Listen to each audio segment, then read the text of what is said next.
Tá bom, vamos lá. O presidente Lula, ele afirmou que quer usar a presidência do Brasil no G20 para discutir a governança mundial e as instituições financeiras internacionais. O Brasil assume a presidência do grupo em 1º de dezembro e faz a cúpula no Rio de Janeiro em novembro de 2024. Lula querendo usar, então, essa situação para discutir os bancos internacionais, as instituições internacionais. Como que você avalia, hein, Gustavo Segré, que domina tanto esse tema?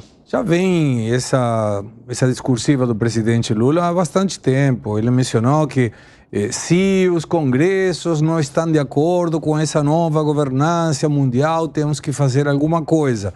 A governança mundial vem de uma ideia de 1990, mas tem uma característica, a palavra governança, que vem vinculada com a outra palavra que chama transparência. E se tem coisas que não necessariamente são muito transparentes, é a forma de governança. Colocar pessoas que não entendem nada em cargos chaves não é uma questão de transparência. Dá a sensação como que isso mantém a linha de raciocínio das críticas que o presidente Lula fez à ONU recentemente e aos bancos financiadores, como o Banco Mundial, o BID, o próprio Banco dos BRICS, porque ele menciona e cita o exemplo da África e Argentina que estão tão endividadas. É só lembrar para o presidente Lula, se o FMI não tivesse prestado dinheiro para a Argentina, por exemplo, a Argentina estaria já tendo dado o 9º calote da sua história. Então não é uma questão de quem empresta ou a quem empresta, é a situação em que leva a solicitar esse empréstimo. Quando eu escuto governança mundial, eu começo a coçar, Evandro, não gosto dessa palavra. Por quê? Porque me parece que é uma questão de um governo mundial, sabe? Uma questão que não é uma coisa que seria impossível, digamos assim, né? Não tem como. Fala, Luiz Felipe Dávila. Eu também gosto, viu, Segré? Por uma razão muito simples. Olha o discurso do presidente. É assim, as instituições financeiras do mundo pararam no tempo. Precisamos rever a governança. Sabe como é que é rever a governança? É o seguinte, é dar mais voz para quem não coloca dinheiro na instituição e menos voz para aqueles que colocam 70%, 80% dos recursos. É uma coisa inacreditável, a infantilidade que se trata dessas instituições. E aí está o exemplo do que o próprio governo acabou de fazer no Banco dos BRICS.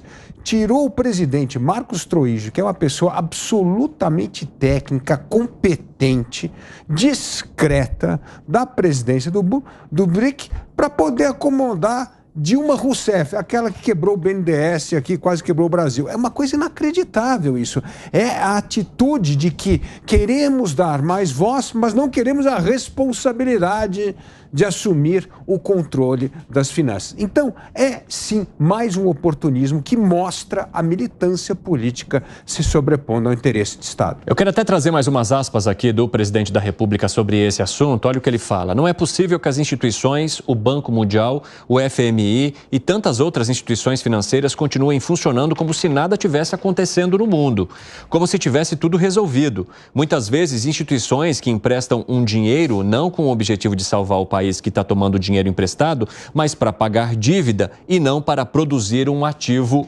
produtivo. Alan Gani. Eu acho que essa fala do presidente Lula, ela representa a fala de muita gente que foi contaminado por ideologias, acreditando que os países subdesenvolvidos, os países pobres, eles são pobres por culpa dos países ricos, por culpa dessas instituições financeiras internacionais, quando é exatamente o contrário. O dinheiro chega, para falar a verdade, o dinheiro do FMI chega na África, o dinheiro do Banco Mundial chega na África. A questão é que tem políticos locais, governantes locais que fazem mau uso desse dinheiro. E aí, esses políticos não investem em capital produtivo, não geram investimentos produtivos, não geram renda e emprego no país. Esse dinheiro é perdido em corrupção, em obras superfaturadas, mas o dinheiro chega. A gente tem que acabar com essa visão, de coitadismo, de colonialismo, de imperialismo, de que só tem nação pobre porque o outro é rico. É exatamente o contrário. Essas nações acabam sendo pobres porque falta livre mercado, falta capitalismo nesses lugares. Piperno, você entende que é por isso que essas nações continuam seguindo essa situação? Claro que eu não defendo que se instaure uma espécie assim de refis mundial. Até porque o Brasil, até mesmo no governo Lula, lá atrás, acertou a sua vida com o FMI. O Brasil pagou o que devia para o Clube de Paris. Enfim, a Argentina, na época, resolveu fazer a mesma coisa que o Brasil fez, sem ter todas as condições para isso. E não, acho que os fatos acabaram demonstrando que não deveria ter feito isso. Mas, de qualquer forma, também é fato que você não tem nenhum país que tenha se tornado rico, nenhum novo rico aqui no continente americano, nenhum novo rico na África. Tem alguns países que melhoraram. Tem alguns países que, enfim, de alguma forma acabaram melhorando a sua situação. A Índia é um deles, por exemplo, lá na Ásia, né? Mas são poucos. Nessas regiões do mundo, não tem nenhum novo rico. Não, mas aí que tá. Eu acho que corrobora com o que eu tô falando, Piperno, no teu argumento. Porque se a gente pegar a Coreia do Sul, que era um país agrário na década de 70, um país pobre, hoje virou um país desenvolvido, as mesmas condições do Brasil. Então, o que explica? Qual que é a diferença da Coreia para os países latino-americanos? Então, me parece que tem uma outra variável aí omitida chamada cultura. Né? E aí, a cultura, eu estou falando... Não, e a cultura que eu estou falando no sentido amplo, no sentido do conjunto de princípios e valores da sociedade, a busca pelo conhecimento, menos tolerância em relação à corrupção. Eu vou te falar uma coisa. Inclusive, mesmo isso acontece até, às vezes, até mesmo em sistemas econômicos mais fechados. Por exemplo, o Vietnã hoje. Eu não queria o Vietnã para mim, mas de qualquer forma é um país que está, de alguma forma, se desenvolvendo. Agora, que de fato aconteceu alguma coisa de errado, não só nessa governança, mas também na relação com essas instituições aqui na América e na África, me parece bastante... Dávila e Segré estão na fila. Vai lá, Dávila. A maioria dos países pobres tem algo em comum. Péssimo governo. Governo corrupto, instituições que não funcionam. A gente estava comentando aqui, o Segré mesmo mencionou, a Argentina tem que recorrer ao FMI por causa de déficit fiscal crônico de tantos anos. Péssimo governo. O mesmo caso na África. E você pega países que não tinham nenhum bem de reservas naturais, nada, como é o caso de Singapura, como é o caso do Japão, e ficaram ricos. Sim. Por quê? Porque tem governo decente. O Piperno acabou de mencionar aqui a Índia. Por quê? Porque a Índia está tendo um governo decente há um bom tempo com o Modi. Antes do Modi era um desastre total.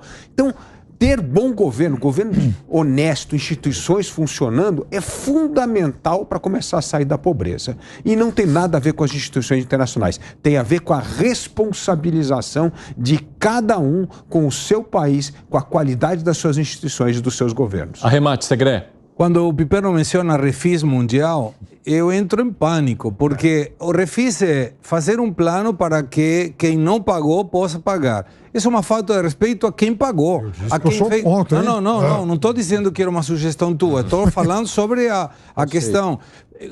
Por que teria um país que cumpre as suas obrigações, que mantém o superávit fiscal, se preocupar com o empréstimo do FMI? Não vai precisar. Sim. E aí, se precisar, é para infraestrutura. E não seria do FMI, poderia ser um Banco Mundial, poderia ser um BID, o Banco dos BRICS. E aí a infraestrutura não é para pagar dívida financeira. Então não tem nada a ver. A questão é simples. Se o país tiver superávit fiscal, coisa que a esquerda não entende, não precisa financiamento nenhum. Se a taxa de juros na Argentina está 150, eu não tenho nada a ver com isso, não me preocupa. Por quê?